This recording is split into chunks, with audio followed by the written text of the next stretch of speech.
बिस्मिल्लाहिर्रहमानिर्रहीम। अस्सलाम वालेकुम डियर स्टूडेंट्स, कैसे हैं आप लोग। आज हम सबक का ख़ुलासा करेंगे ज़ेवर का डब्बा। तो इसमें हेडिंग लगाएंगे सबक का ख़ुलासा और सबक का उन्वान लिखेंगे, मुसन्निफ़ का नाम, माख़ज़ ये लास्ट में बुक के होता है चैप्टर के। तो सबक का नाम है ज़ेवर का डब्बा, मुसन्निफ़ का नाम है मुंशी प्रेमचंद, माख़ज़ यानी प्रेमचंद के नुमाइंदे अफ़साने। चंद्र प्रकाश बीए करने के बाद ट्यूशन पढ़ाने का सोचा। माँ और बाप दोनों ही का इंतकाल हो चुका था।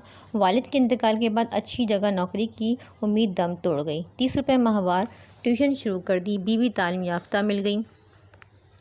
ठाकुर साहब ने रहने के लिए मकान दे दिया। ठाकुर साहब ने नौकरी पर रख लिया। वो इनकी बहुत इज्जत करते, हर काम में इससे मशवरा लिया जाता। जब वो वीरेंद्रा को पढ़ाकर जाने लगा तो ठकुराइन ने इनसे वीरू को शादी के लिए मशवरा तलब किया।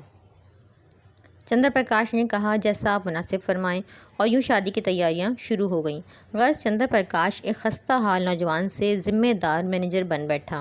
वो चाहता तो 200-400 रुपये आसानी से उड़ा सकता था। जिस दिन उसने 5000 के ज़ेवरात ख़रीदे, उसका दिल बेचैन हो गया। घर आकर चंपत से बोला, हम तो यहाँ रोटियों के मोहताज हैं और दुनिया में लोग हज़ारों लाखों रुपए के ज़ेवरात पनवा डालते हैं। ठाकुर साहब ने आज बहू के लिए 5000 के ज़ेवर ख़रीदे।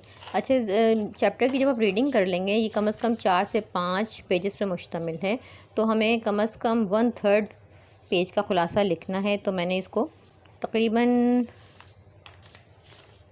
2 पेजेस का एक ख़ुलासा है मेरे पास जो मैंने लिखा है ना, ये काफ़ी होगा। तो जब आप चैप्टर की रीडिंग कर लेंगे तो फिर अपने अल्फाज में लिखना कुछ भी मुश्किल नहीं है, एक स्टोरी की तरह है। तो ज़ेवर ख़रीदे हैं। चंपा बोली, हमें क्या करना, जिन्हें ईश्वर ने दिया है वो पहने। चंद्र प्रकाश बोला, यही लोग मज़े उड़ाते हैं। चंद्र प्रकाश बोला, ये मुसीबत के दिन हमेशा न रहेंगे, ज़िंदा रहा तो तुम्हें सर से पाँव तक ज़ेवर से भर दूंगा। चंपा मुस्कुराकर बोली, गुज़र हो जाती है, यही बहुत है। रात प्रकाश उठा। उसका घर गोया ठाकुर साहब का ही था। यूं दबे पाँव चलता हुआ मिली हुई छत पर आहिस्ता से उतर गया। चंपा ने जगाकर कहा, गज़ब हो गया, रात ठाकुर साहब के घर चोरी हो गई। चोर ने ज़ेवरों का डब्बा उठाकर ले गए। प्रकाश ने कहा, तो नौकरों का ही काम होगा। उसने जाकर ठकुराइन को तसल्ली दी और ठाकुर साहब के कान में कहा, किसी नौकर की शरारत मालूम होती है। ठकुराइन ने मुखालफत की, पैसे तो यूं ही पड़े रहते हैं, कभी एक पाई का नुकसान नहीं हुआ। प्रकाश को डर महसूस हुआ, अगर पुलिस घर में आई तो तलाशी होगी। ठकुराइन ने कहा, मुझे नौकरों पर पूरा यकीन है। प्रकाश ने कहा, मैं आज ही ये घर छोड़ दूंगा क्योंकि चोर ने रास्ता देख लिया है। मेरा दरवाज़ा तो 10 बजे तक खुला ही रहता है, मुमकिन है चोर फिर से आए, और मैं तो समझा हूँ चोरी की सारी जिम्मेदारी मेरे सर है। चंपा को अब तक किसी बात की खबर न थी। चंपा के पास तमाम चाबियाँ होती थीं सिवाय एक संदूक के। उसने पूछा, इस संदूक में क्या है। प्रकाश कह देता, कुछ नहीं, पुरानी किताबें हैं। चंपा को प्रकाश पर शक हो गया था। उसने एक दिन चाबियों वाले से चाबी ख़रीद ली और उसका सर शर्म से झुक गया। उसने संदूक बंद कर दिया और सोचने लगी, इनका ज़मीर इतना कमज़ोर कैसे हो गया। अब चंपा के लिए दिल में प्रकाश के लिए वो इज़्ज़त न रही। कुछ महीने बाद एक जॉब के लिए जगह खाली हुई, लेकिन उसके पास 10,000 रुपये न थे। ये जिस ज़माने की बात हो रही है, वहाँ पे उस वक्त इन पैसों की बहुत कीमत थी। तो ठाकुर साहब ने कहा, मैं ज़मानत दाखिल कर दूंगा। ठाकुर साहब की साफ दिली और अपने किए काम को सोचकर वो बहुत नाखुश था। चंपा को ठाकुर साहब और अपने नौकरी का बताया तो वो गमज़दा होकर ठाकुर साहब के तमाम किए एहसानात गिनवाने लगी। प्रकाश का ज़मीर उसे मलामत कर रहा था। प्रकाश को बैंक में मुलाजमत मिल गई। घर पर दावत की तो प्रकाश ने ठाकुर साहब को ज़िद करके रोक लिया। प्रकाश जाग रहा था।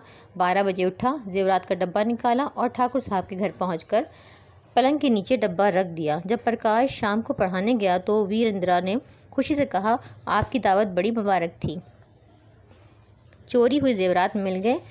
ठाकुर साहब ने कहा, इस खुशी में आज हमारे यहाँ दावत होगी। घर लौटकर प्रकाश ने चंपा को ये खुशखबरी सुनाई।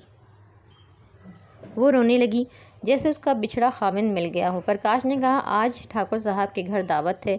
चंपा ने कहा, मैं 1000 भूखों को खाना खिलाऊंगी। ये सुनकर प्रकाश की आंखों में आंसू आ गए और ये खुलासा कंप्लीट हो गया।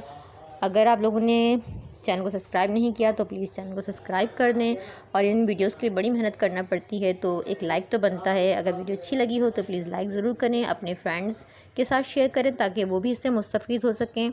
और इसी तरह की और वीडियोस चाहिए हों तो आप फिर मुझे कमेंट सेक्शन में ज़रूर बताएं। वीडियो का देखने का बेहद शुक्रिया।